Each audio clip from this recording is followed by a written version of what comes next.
Hello friends and welcome to my channel. Today I'll be sharing how I created this snowy village painting, but first I'd like to talk a little bit about the composition. So I used a photo by an artist, Anna Ivanova, and I'll share her Instagram below. But as you can see, I changed it quite a bit. So I'm using the horizontal format to convey a more peaceful mood, and I'm using the rule of thirds to place my focal points in the intersection of the grid. So I have the distant houses in the top right corner, and on the bottom left I have the grasses.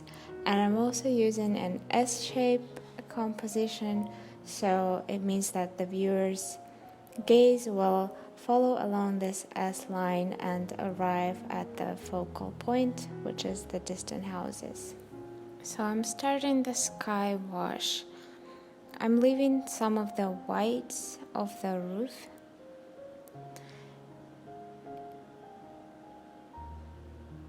but I'm going over them with a damp brush so that they appear soft.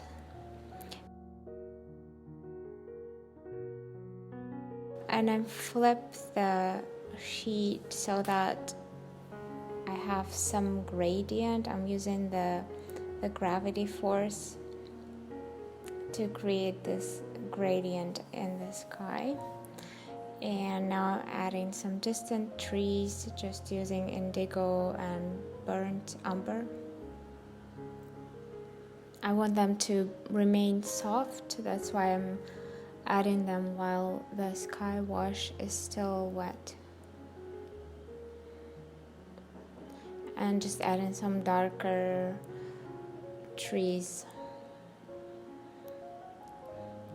with a mixture of indigo. And now I'm removing some of the pigment from the areas where I want them to be white.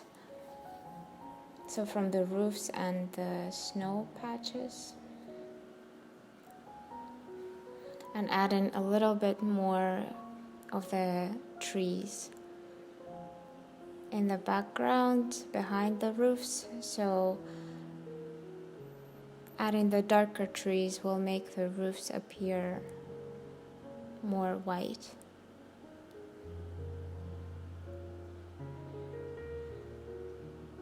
And the wash is almost dry, so you can see I'm brushing over the trees to blend them.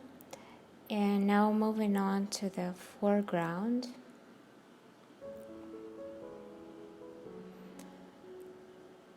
First I'm just adding some shadows, and now moving on to the grasses.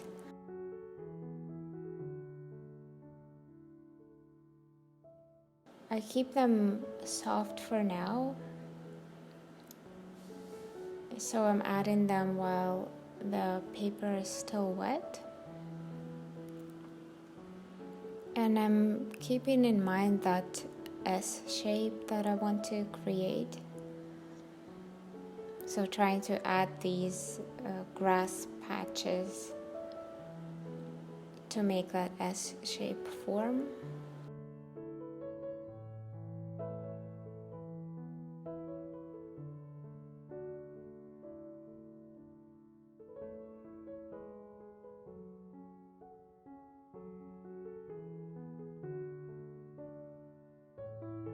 All of this is painted with the same mixture of dioxazine purple, indigo and burnt umber, but I try to use the warmer colors in the foreground and the cooler mixture in the background.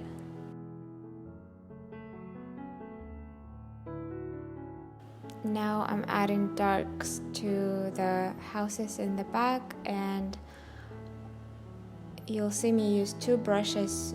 With one of them I apply the darks, and with a soft squirrel brush I remove the hard edges, so I still want them to be soft. So I just go over the edges with a damp squirrel brush.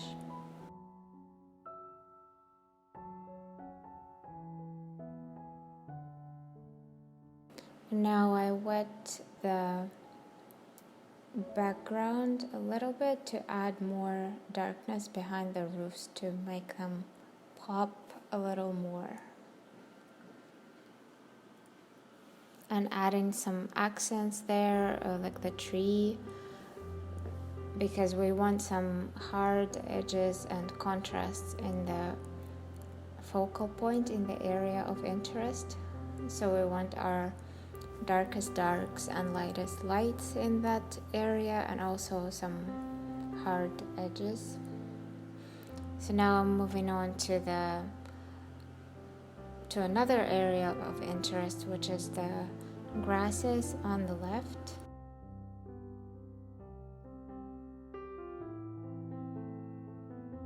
I'm not really copying every single grass that I see on the photo, but I try to understand their rhythm and their structure and overall how I feel they should look like, rather than copying them. And just splashing some paint for an added texture. And now I realize that in the foreground I need to add a little bit more darkness to keep that S shape forming and appearing. So I re-wet the paper and applied a little bit of the purple wash.